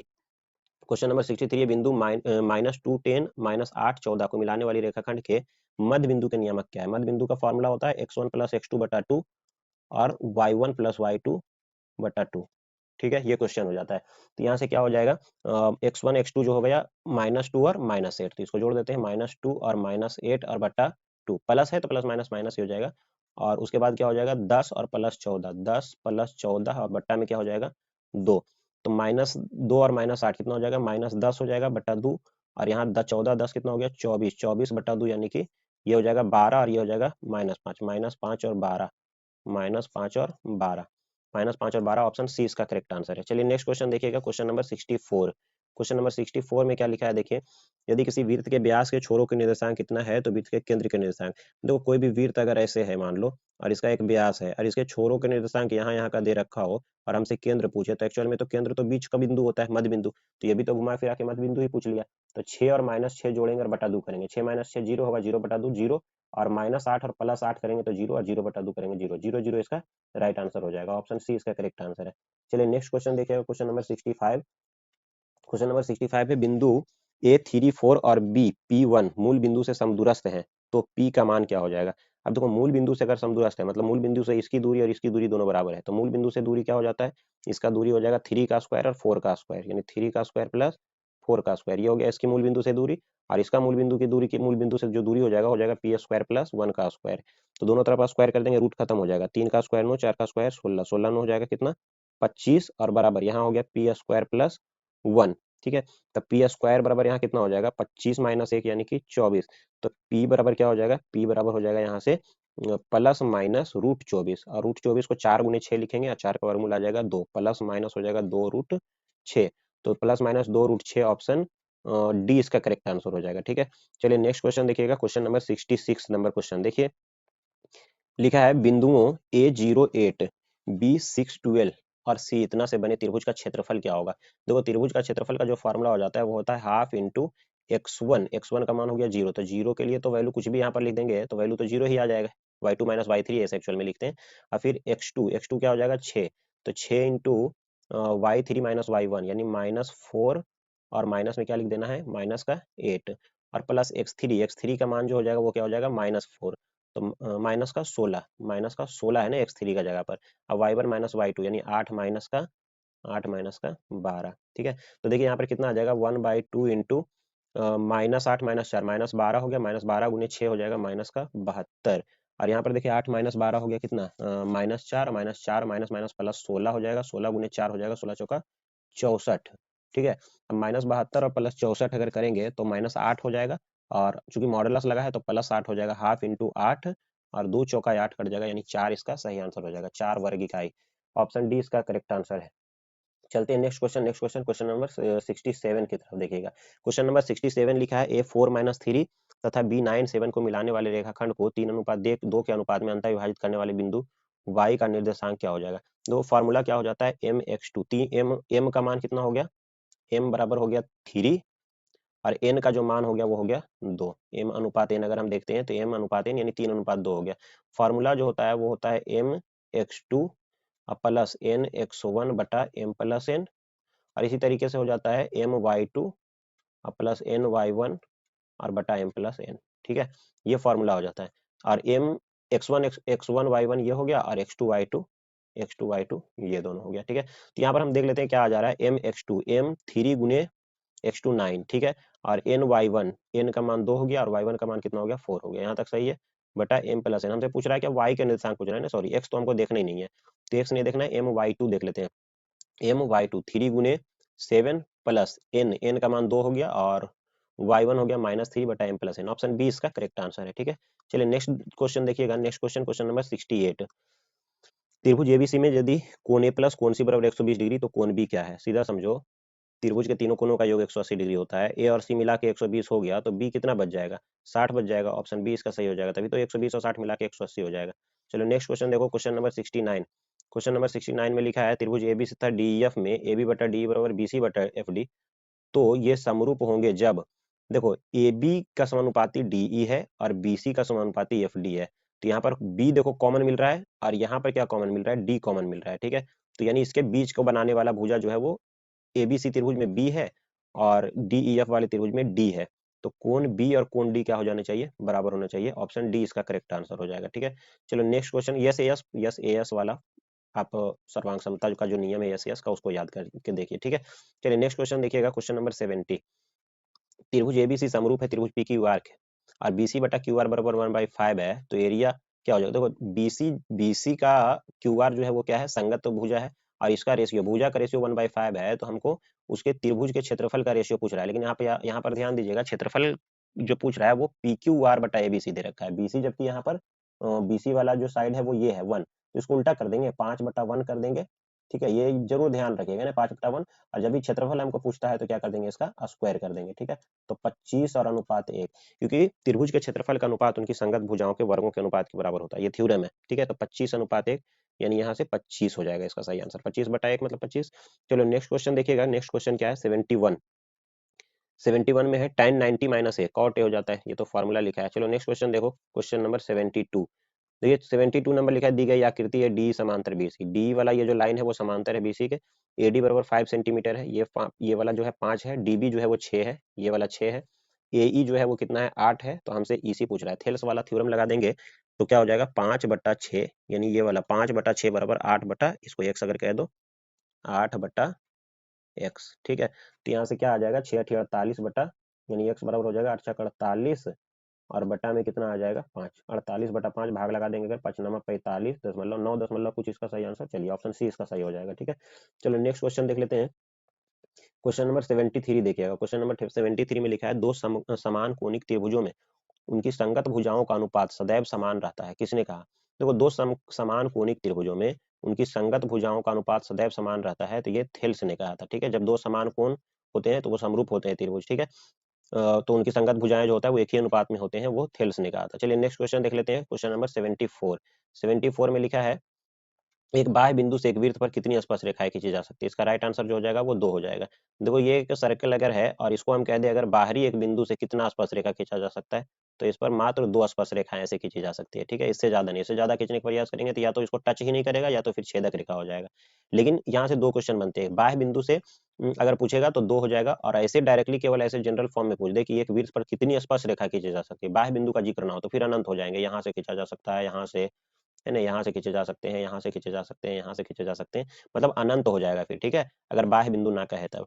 चलिए नेक्स्ट क्वेश्चन देखिएगा, क्वेश्चन नंबर 75। 75 देखिए क्या लिखा, दी गई आकृति में पीए तथा पीबी दो स्पर्श रेखाएं हैं, ओ केंद्र वाले वृत्त पर इस प्रकार है कि ए पीओ बराबर 40 डिग्री, तो ओ ए बी, देखो ए पी ओ ये वाला जो एंगल है, ये वाला जो एंगल है ये वाला, उसको उसका मान कितना है 40 डिग्री है। ठीक है, देखो अगर ये वाला 40 डिग्री है तो ये भी कितना हो जाएगा 40 डिग्री। ठीक है, तो ये भी 40 डिग्री हो जाएगा, और यहाँ पर समझो कि यहाँ पर एंगल जो होता है ये पूरा पूरा 40 अगर हो गया तो 40 40 80 हो गया, और ये दोनों मिला के यानी यहाँ का पूरा एंगल ये वाला पूरा, और यहाँ मिला के 180 डिग्री होता है, क्योंकि ये पूरा 90 होता है और ये भी 90 होता है। तो यहाँ से अगर 80 हो गया तो बाकी यहाँ पर कितना बच गया, यहाँ पर 100 बच गया। ठीक है, ये वाला ओ जो एंगल हो गया वो कितना हो गया 100 डिग्री। ठीक है, ये ध्यान रखिए 100 डिग्री हो गया। और अब देखो ये पूरा जो होता है वो 90 होता है। ठीक है, हमसे पूछ रहा है क्या, ओ ए बी पूछ रहा है ना, ओ ए बी ये वाला पूछ रहा है, इस त्रिभुज की ये भुजा। अब सोचो ये अगर 100 हो गया तो त्रिभुज का ए ओ बी त्रिभुज में देखिए, त्रिभुज ये समद्विबाहु होगा, क्योंकि ये त्रिज्या है ये भी त्रिज्या है, तो त्रिज्या अगर है तो आधार पर की भुजा बराबर होता है। ठीक है, तो यहाँ से ये 100 हो गया, बचा कितना दोनों मिला के 80, तो ये 40 हो जाएगा, ये 40 हो जाएगा, तो 40 इसका सही आंसर हो जाएगा। ठीक है, ऑप्शन ए इसका करेक्ट आंसर है। चलो नेक्स्ट क्वेश्चन देखिएगा, क्वेश्चन नंबर 76। क्वेश्चन नंबर 76 देखिए क्या लिखा है, दी गई आकृति में क्यू ओ आर वृत्त का व्यास है। ठीक है, क्यू ओ आर ये पूरा जो है वो वृत्त का व्यास है, पी क्यू बराबर पी आर, पी क्यू और पी आर जो है वो क्या है बराबर है, तो कौन पी क्यू आर का मान क्या होगा, पी क्यू आर हमसे ये पूछा जा रहा है कि इसका मान क्या होगा। समझो देखो ये अर्धवृत्त है एक तरह से, अगर ये इधर वाले को हम इस वृत्त को अगर हम ना माने इधर का, तो ये ऊपर वाला सिर्फ हिस्सा अगर देखो तो क्या है ये एक अर्धवृत्त है, और अर्धवृत्त पर बना कोण ये क्या होता है 90 डिग्री, तो ये समकोण हो जाएगा 90 डिग्री। और चूंकि ये दोनों बराबर है तो ये फिर क्या हो जाएगा बराबर है, तो उसकी भुजाएं भी कोण भी बराबर हो जाएंगे, 45 डिग्री ये हो जाएगा, और ये भी कितना हो जाएगा 45 डिग्री, तो 45 डिग्री इसका करेक्ट आंसर है, ऑप्शन सी।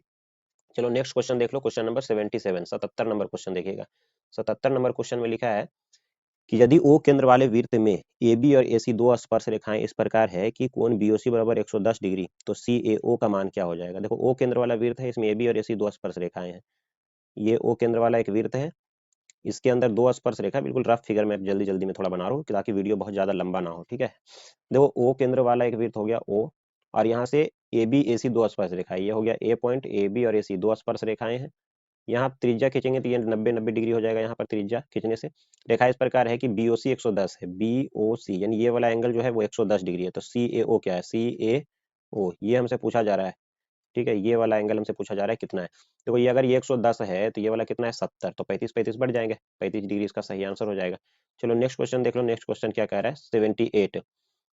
78 में बिंदु टी से किसी वृत्त की स्पर्श रेखा की लंबाई 12 सेंटीमीटर है, बिंदु टी से किसी वृत्त की स्पर्श रेखा की लंबाई 12 सेंटीमीटर और केंद्र से टी की दूरी 13 सेंटीमीटर, तो वृत्त की त्रिज्या क्या है। समझो देखो यहाँ पर ये वृत्त है, ठीक है। ये पॉइंट टी जो होगा कहीं पर, ये पॉइंट टी है, और यहाँ से स्पर्श रेखा की जो लंबाई वो है कितना है 12 सेंटीमीटर है, यहाँ से ये वाला है 13, तो हमसे त्रिज्या पूछ रहा है कि ये त्रिज्या क्या हो जाएगा। देखो त्रिज्या जो स्पर्श रेखा पर लंब होता है तो ये 90 डिग्री हो जाएगा, तो त्रिज्या आर जो हो जाएगा वो क्या मिलेगा, कर्ण स्क्वायर माइनस आधार स्क्वायर, रूट 13 का स्क्वायर माइनस 12 का स्क्वायर, यानी कि 169 माइनस 144, 25, 25 का वर्गमूल 5, यानी 5 इसका सही आंसर हो जाएगा ऑप्शन डी। चलो नेक्स्ट क्वेश्चन देख लो, क्वेश्चन नंबर 79। 79 में लिखा है दी गई आकृति में ओ वृत्त का केंद्र है तथा कोण क्यू पी आर 60 डिग्री, तो ओ क्यू आर बराबर क्या होगा।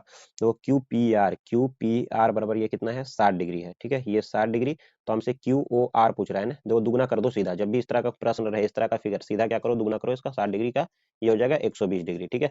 हालांकि इसके प्रोसेस है, ठीक है ना, इसके प्रोसेस है, बट उस प्रोसेस में आप जाओ मत, उस प्रोसेस में काफी लेंदी हो जाएगा, जब भी ये दिया रहे तो, और यहाँ से इसके समद्विभाजक एक तरह से रहता है ये, तो ये इसका दुगना हो जाता है। चलिए नेक्स्ट क्वेश्चन देख लो, नेक्स्ट क्वेश्चन क्या है, क्वेश्चन नंबर 80 देखिएगा।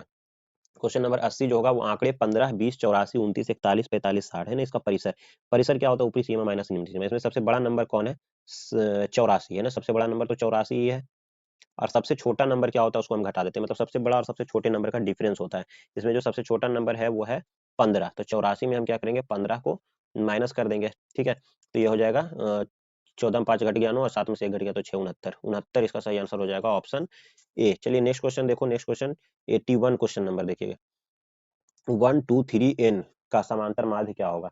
देखो 1 2 3 n इसका समांतर माध्य जो होगा वो क्या होगा, समांतर माध्य यानी इसका जो पूरा योगफल होता है वो क्या होता है, इसके जो योगफल का फॉर्मूला होता है, क्योंकि समांतर माध्य के लिए हमको भाग लगाना पड़ता है फिर उतनी संख्याओं से, इसका टोटल योगफल का फॉर्मूला होता है n इंटू एन प्लस 1 और बटा 2, और चूंकि ये तो योगफल हो गया और बट्टा में हमें उतने ही नंबर से भाग लगाना होता है जितना नंबर होता है, तो n नंबर है तो n से ये n तो कट जाएगा, ठीक है, तो n प्लस 1/2 इसका सही आंसर हो जाएगा ऑप्शन सी।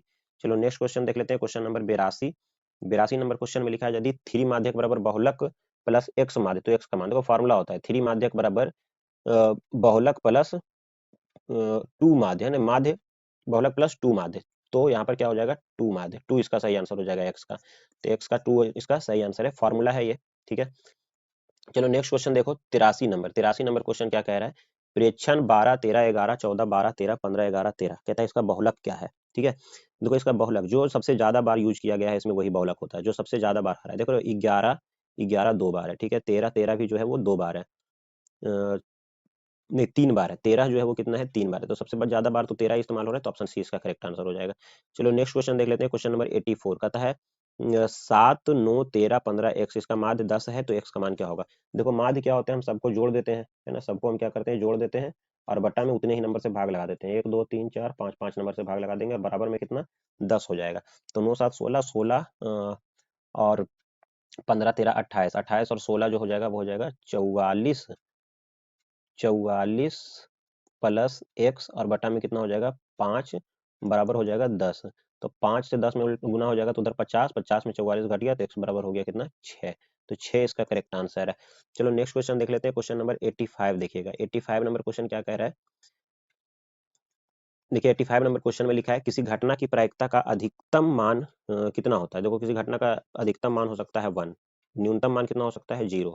किसी प्रायिकता को ऐसे लिखते हैं हम इसको, प्रोबेबिलिटी ऑफ कोई इवेंट, किसी इवेंट की प्रोबेबिलिटी जो होता है वो 0 के इक्वल हो सकता है या तो फिर 1 के इक्वल हो सकता है और उसके बीच हो सकता है, ठीक है, कोई भी पी जो होता है 0 से लेकर 1 तक होता है।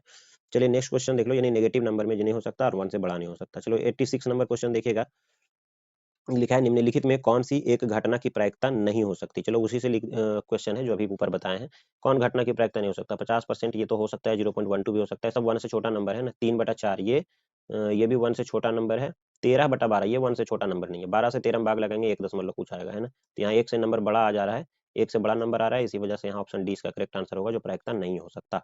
चलिए नेक्स्ट क्वेश्चन देख लेते हैं, क्वेश्चन नंबर 87 क्वेश्चन नंबर है, लिखा है एक न्याय संगत पासा फेंका गया तो 2 का गुणज आने की प्रायिकता क्या होगी। देखो 2 का गुणज कौन कौन होते हैं उसमें, 2 4 और 6 होता है, तो 3 नंबर होते हैं, इन तीनों में से कोई भी आ सकता है, 3, और टोटल नंबर कितने होते हैं 1 से लेकर 6 तक 6 होते हैं, तो इसकी प्रोबेबिलिटी क्या हो जाएगा 1/2, तो 1/2 इसका करेक्ट आंसर है, ठीक है, 2 का गुणज आने की प्रायिकता 1/2 है। नेक्स्ट क्वेश्चन देख लेते हैं, नेक्स्ट क्वेश्चन जो है वो क्वेश्चन नंबर है 88 नंबर क्वेश्चन देखिएगा, अच्छी प्रकार से फेंटी गई एक ताश की गड्डी में से एक पत्ता यादृच्छा निकाला जाता है तो इसके लाल रंग का पत्ता होने की क्या प्रायिकता है। देखो लाल रंग पूछा है, लाल रंग टोटल कितने होते हैं 26, और काला रंग भी कितना होता है 26। ठीक है, रंग अगर पूछेगा तो दोनों 26-26 होते हैं, लेकिन लाल रंग में भी जो होते हैं वो दो तरह के कार्ड होते हैं। एक तो होता है लाल रंग, जो होता है वो ईंट का होता है, जो 13 पत्ते होते हैं, और लाल रंग का पान भी होता है जो 13 होते हैं। और इसी तरीके से काला में भी क्या होते हैं, दो तरीके का होता है, एक काला पान होता है 13, और एक क्या होता है, चिड़ी होता है, वो भी काले रंग का ही होता है 13। तो इस तरीके से ये बटा होता है। ठीक है, तो यहाँ पर हमसे लाल रंग के पत्ता होने की प्रायिकता, तो क्या हो जाएगा, टोटल लाल रंग 26 होता है, और टोटल पत्ते जो होते हैं वो 52 होते हैं, वो नीचे लिख देंगे, 26 दूना 52, यानी 1/2 इसका सही आंसर हो जाएगा। चलो नेक्स्ट क्वेश्चन देख लेते हैं, क्वेश्चन नंबर 89 देखिएगा जरा। क्वेश्चन नंबर 89 क्या लिख रहा है, लिख रहा है दो न्याय संगत सिक्के उछाले जाते हैं तो कम से कम एक शीर्ष आने की क्या प्रायिकता है। देखो यहाँ पर दो न्याय संगत सिक्का उछालेंगे ना, तो क्या हो सकता है, दोनों पर हेड हो सकता है, पहले पे हेड दूसरे पे टेल, पहले पे टेल दूसरे पे हेड, या फिर दोनों पे टेल हो सकता है। ठीक है, तो ये पॉसिबिलिटीज बनते हैं। कहता है कम से कम एक शीर्ष आने की प्रायिकता। देखो कम से कम में दोनों भी आ सकता है ना, ये भी हो सकता है, और कम से कम एक यहाँ पर है। तो क्या हो जाएगा, तीन ऐसे हो सकते हैं, तीन स्थितियां जिसमें कम से कम एक हेड तो जरूर है। ठीक है, अब कम से कम में देखो दोनों हो सकता है। ठीक है, दोनों भी हो सकते हैं, इस ये नहीं आ सकता टीटी जी, क्योंकि इसमें एक भी नहीं है, कम से कम एक होना चाहिए। तीन, और टोटल पॉसिबिलिटीज क्या है, 4, 3/4 इसका सही आंसर हो जाएगा। ऑप्शन डी इसका करेक्ट आंसर है। चलो नेक्स्ट क्वेश्चन देख लेते हैं, क्वेश्चन नंबर 90 देखिएगा। क्वेश्चन नंबर 90 देखिए, तीन सिक्कों की उछाल में संभव परिणामों की संख्या क्या है। देखो तीन सिक्के जब उछालेंगे संभव परिणाम हो जाएगा 8। हम क्या करते हैं, एक पर परिणाम जो होते हैं उसको हम लिखते हैं, जो भी जिसमें सिंगल सिंगल परिणाम जो होते हैं वो हम लिख देते हैं, और उसको मल्टीप्लाई करते हैं। एक सिक्के पर दो परिणाम हो सकते हैं, फिर एक सिक्के पर दो, और फिर एक सिक्के पर दो, तो इसको मल्टीप्लाई करेंगे, कितना हो जाएगा 8। इसी तरह से अगर हम एक पासे को जैसे दो बार फेंक दे, या दो पासे को एक बार फेंके, तो क्या हो जाएगा, एक पासे पर 6 परिणाम, दूसरे पासे पर फिर 6 परिणाम, तो 6 36 परिणाम। ऐसे करके हम देखते हैं, तीन पासा फेंकेंगे तो 3 बार 6 गुना कर देंगे तो 216 हो जाएगा। ठीक है, चलो नेक्स्ट क्वेश्चन देख लो। नेक्स्ट क्वेश्चन है क्वेश्चन नंबर 91। बहुत करीब हम पहुंच रहे हैं 100 के, देखिएगा। क्वेश्चन नंबर 91, 8 सेंटीमीटर त्रिज्या वाले वृत्त के अंतः वर्ग का क्षेत्रफल क्या हो जाएगा। ठीक है, देखो 8 सेंटीमीटर, यहाँ पर देखिए क्वेश्चन क्वेश्चन क्या है कि 8 सेंटीमीटर का एक वृत्त है ना, और इसके अंदर जो है वो एक वर्ग बनाया गया है। ठीक है, वर्ग, तो इसका वर्ग का क्षेत्रफल क्या होगा। एक्चुअली वर्ग का क्षेत्रफल अगर निकालना हो तो एक्चुअली ये जो व्यास होगा वो उसका विकर्ण हो जाएगा। ठीक है, जो व्यास हो जाएगा वो उसका विकर्ण हो जाएगा, और 8 सेंटीमीटर त्रिज्या है तो व्यास कितना हो जाएगा, इसका व्यास जो हो जाएगा वो हो जाएगा 16। तो व्यास अगर 16 हो गया, अर्थात वर्ग का विकर्ण 16 हो गया, तो इसकी भुजा क्या होगा वो हम निकाल लेते हैं। भुजा बराबर क्या हो जाता है, विकर्ण बटा √2, 16/√2। और क्षेत्रफल अगर लिखना हो हमको तो क्या होता है, भुजा का स्क्वायर, यानी 16/√2 का स्क्वायर हो जाएगा। ठीक है, भुजा का स्क्वायर, तो 16 स्क्वायर 256 हो जाता है, और √2 का स्क्वायर 2 हो जाएगा। ये कैंसिल हो जाएगा कितना बार में, 128 बार में, तो 128 सेंटीमीटर इसका सही आंसर हो जाएगा। चलते हैं नेक्स्ट क्वेश्चन, क्वेश्चन नंबर 92 देख लेते हैं। 92 देखिए, क्वेश्चन नंबर लिखा है, दो वृत्तों के परिधियों का अनुपात 4:5 है तो इनके क्षेत्रफलों का अनुपात क्या होगा। देखो परिधि वन डायमेंशन होता है, यूनिट से आप पहचान सकते हैं, परिधि को सेंटीमीटर में लिखते हैं जबकि क्षेत्रफल को सेंटीमीटर स्क्वायर में। तो हम क्या करेंगे, इसका स्क्वायर कर देंगे क्षेत्रफल में जाने के लिए, क्षेत्रफल दिया रहेगा तो उसका वर्गमूल कर देंगे। तो परिधियों का अनुपात अगर 4:5 है तो क्षेत्रफलों का अनुपात 16:25 हो जाएगा। ऑप्शन सी इसका करेक्ट आंसर है। ठीक है, चलो नेक्स्ट क्वेश्चन देख लेते हैं, क्वेश्चन नंबर 93। यदि एक समबाहु त्रिभुज का क्षेत्रफल इतना दिया है तो इसकी भुजा क्या है। देखो समबाहु त्रिभुज का क्षेत्रफल बराबर क्या होता है, क्षेत्रफल क्षेत्रफल दे रखा है इसका कितना, 9√3, और समबाहु त्रिभुज का क्षेत्रफल का फॉर्मूला होता है √3/4 इंटू भुजा स्क्वायर। भुजा को ए मान ले तो ए स्क्वायर 9√3, √3 से √3 कट गया तो ए स्क्वायर बराबर, ये 4 जो है वो यहाँ मल्टीप्लाई हो जाएगा, 9×4 36 हो जाएगा, ए स्क्वायर बराबर, तो ए बराबर कितना हो जाएगा 6, यानी भुजा जो हो जाएगा वो हो जाएगा 6 सेंटीमीटर। ऑप्शन ए इसका करेक्ट आंसर है। चलते हैं नेक्स्ट क्वेश्चन देखिएगा। नेक्स्ट क्वेश्चन 94 नंबर क्वेश्चन क्या लिखा है, देखिए 94 नंबर क्वेश्चन है यहाँ पर, यदि R1 तथा R2 त्रिज्याओं वाले दो वृत्तों के परिधियों का योग R त्रिज्या वाले वृत्त के परिधि के बराबर है तो क्या होगा। देखो R त्रिज्या वाले परिधि के बराबर है तो 2πr, और छोटे वाला वृत्त का क्या हो जाएगा, दोनों वृत्तों के योगफल के बराबर है तो 2πr1 प्लस 2πr2। यहाँ से अगर हम 2π दोनों से कॉमन ले ले तो 2πr बराबर क्या हो जाएगा, 2π यहाँ से हम कॉमन ले ले तो हो जाएगा R1 प्लस R2। ठीक है, तो 2π से 2π जो होगा कैंसिल हो जाएगा, R बराबर R1 plus R2। Option B इसका करेक्ट आंसर है। ठीक है, चलते हैं नेक्स्ट क्वेश्चन की तरफ, क्वेश्चन नंबर 95। 95 नंबर क्वेश्चन देखिएगा। 95 नंबर क्वेश्चन लिखा है, यदि शंकु की ऊंचाई और त्रिज्या 3 गुनी हो जाती है तो शंकु का आयतन क्या हो जाएगा। देखो शंकु का आयतन एक्चुअली होता क्या है, 1/3πr²h। अब अगर हम इसको क्या कर दे, शंकु की ऊंचाई और त्रिज्या को 3 गुनी हो जाती है। ठीक है, शंकु की ऊंचाई भी 3 गुनी और त्रिज्या भी 3 गुनी हो जाती है, तो क्या हो जाएगा 1/3π, त्रिज्या को हम क्या कर देंगे 3 गुना कर देंगे तो 3r का स्क्वायर हो जाएगा इस बार। ठीक है, और इंटू एच इसको भी 3 गुना कर देंगे तो 3 इंटू एच हो जाएगा। तो देखो 3 का स्क्वायर 9 और 9 27, 27 गुना आ जाएगा इसका सही आंसर। ठीक है, 27 गुना, क्योंकि बाकी आर स्क्वायर और एच तो उतना ही उसी उसमें रहेगा ही, है ना, तो यहाँ पर 27 गुना इसका करेक्ट आंसर हो जाएगा। चलो नेक्स्ट क्वेश्चन देख लो, क्वेश्चन नंबर 96। क्वेश्चन नंबर 96 देखिएगा क्या लिख रहा है, क्वेश्चन नंबर 96 लिखा है आर त्रिज्या वाले अर्धगोला के कुल पृष्ठ का क्षेत्रफल क्या हो जाएगा। देखो आर त्रिज्या वाले अर्धगोला का कुल पृष्ठीय क्षेत्रफल का फॉर्मूला हो जाता है 3πr²। अगर वक्र पृष्ठ अगर पूछेगा तब 2πr² होगा, लेकिन इसका सही आंसर कुल पृष्ठीय पूछा, इस वजह से इसका सही आंसर हो जाएगा 3πr²। ठीक है, क्योंकि एक सर्कल भी उसके अंदर जुड़ जाता है 2πr² में। चलते हैं नेक्स्ट क्वेश्चन। लिखा है शंकु के छिन्नक का आयतन क्या होता है। तो πh/3 + r² + r² + r। शंकु के छिन्नक का जो आयतन हो जाता है वो यही हो जाता है। ऑप्शन ए इसका करेक्ट आंसर हो जाएगा। ठीक है, चलते हैं नेक्स्ट क्वेश्चन। नेक्स्ट क्वेश्चन की तरफ। नेक्स्ट क्वेश्चन है 98, 98 नंबर क्वेश्चन। उस समांतर श्रेणी का सारवंतर क्या होगा जिसमें a18 - a14 बराबर क्या है 32 है। अब देखो a18 - a14, a18 18वें पद के लिए हम क्या लिखते हैं a + 17d, ऐसे लिख देते हैं। और माइनस a14 के लिए हम क्या लिखेंगे a + 13d। ठीक है, 13d बराबर में क्या है 32 है।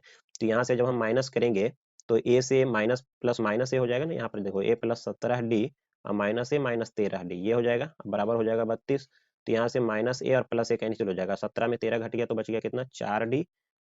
एक नहीं है यहाँ पे, ये 4d हो गया, 4d बराबर 32। तो d बराबर कितना हो गया 8। तो हमसे पूछ क्या रहा है कि सारवंतर क्या होगा, यानी 8 इसका सही आंसर हो जाएगा। ऑप्शन सी इसका सही आंसर है।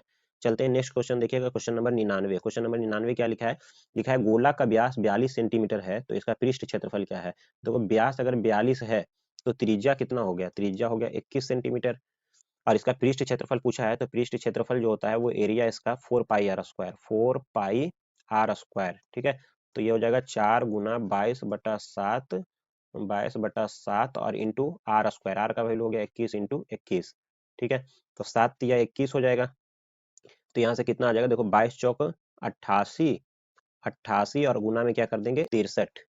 ठीक है, ये 63 हो गया। और 63 और 88 को जब हम मल्टीप्लाई कर देंगे तो ये आ जाएगा कितना 55 44। ठीक है, ये आ जाएगा, इसको मल्टीप्लाई कर लो तो ये आ जाएगा 55 55 44 सेंटीमीटर स्क्वायर। ठीक है, 55 44 सेंटीमीटर स्क्वायर। ऑप्शन सी इसका करेक्ट आंसर है। चलते हैं 100वां नंबर क्वेश्चन और लास्ट पे। ठीक है, सबसे लास्ट क्वेश्चन 100 नंबर क्वेश्चन देख लेते हैं। 100 नंबर क्वेश्चन क्या कह रहा है, देखिएगा 100 नंबर क्वेश्चन लिखा है एक बेलन की ऊंचाई 14 सेंटीमीटर है और बेलन के वक्र सतह का क्षेत्रफल 264 सेंटीमीटर स्क्वायर है, तो इसका आयतन क्या है। देखो यहाँ पर क्षेत्रफल दे रखा है, बेलन का क्षेत्रफल एक्चुअली होता क्या है 2πrh होता है और ये दे रखा है 264। ठीक है, तो 2 × पाई का मान 22/7 हो गया और इंटू आर का जो वैल्यू हो गया वो हमें नहीं पता है और एच का वैल्यू हमें पता है कितना 14। तो यहाँ पर 14 लिख देते हैं एच। तो यहाँ और ये उधर हो गया 264। ठीक है, तो यहाँ से 7 × 14 कैंसिल हो जाएगा। ठीक है, 2 से यहाँ से काट देते हैं इसको तो हो जाएगा 13 × 26, 2 × 4 132। और यहाँ से इसको अगर हम काट देंगे 22 छक 32 से 6 बार में ये कैंसिल हो जाएगा, फिर 2 से ये कैंसिल हो जाएगा 3 बार में, तो r बराबर 3 हो गया। ठीक है, तो r का जो वैल्यू आ गया कितना 3 सेंटीमीटर। हमसे पूछ रहा है इसका आयतन क्या होगा, फॉर्मूला क्या होता है आयतन के लिए πr²h। तो 22/7 इंटू r², 3 का स्क्वायर और इंटू में हो जाएगा h, h हो गया 14। इसको कैंसिल करेंगे 7 × 14, 2 × 6 = 18, 18 × 22 करेंगे 18 × 36, 18 × 36 के 6 बाकी 3, 18 × 36 और 3 को क्या हो जाएगा 39, 396 सेंटीमीटर क्यूब। ऑप्शन डी इसका करेक्ट आंसर हो जाएगा। ठीक है, तो देखो इस तरीके से हमने 100 के 100 क्वेश्चन काफी डिटेल एक्सप्लेनेशन के साथ हमने कंप्लीट किया है। और हाँ, इस वीडियो के बाद आपको कुछ ही समय में 5 मार्क्स के काफी लॉन्ग क्वेश्चंस, आपको काफी इंपॉर्टेंट इंपॉर्टेंट क्वेश्चंस के वीडियोस मिलने वाले हैं। तो आप उस वीडियो को देखना मत भूलिए, वो वीडियो का इंतजार आप कीजिए, वो वीडियो जल्द ही आपके पास पहुंचने वाला है। ठीक है, उम्मीद करता हूँ ये वीडियो आपको बहुत पसंद आया होगा और ऐसे ही वीडियोस अगर आपको लगातार चाहिए तो हमारे चैनल को सब्सक्राइब कर लीजिए, इस वीडियो को लाइक जरूर कर दीजिए और अपने दोस्तों के साथ शेयर कर दीजिए ताकि उन्हें भी इस वीडियो का फायदा मिल सके। ठीक है, और हाँ, हमारे टेलीग्राम चैनल को ज्वाइन कर जाइए, डिस्क्रिप्शन बॉक्स में इसका लिंक दे रखा है ताकि वहां पर कोई भी इन्फॉर्मेशन आपको मिलता रहेगा। ठीक है, चलिए इस वीडियो को देखने के लिए आपका बहुत बहुत धन्यवाद।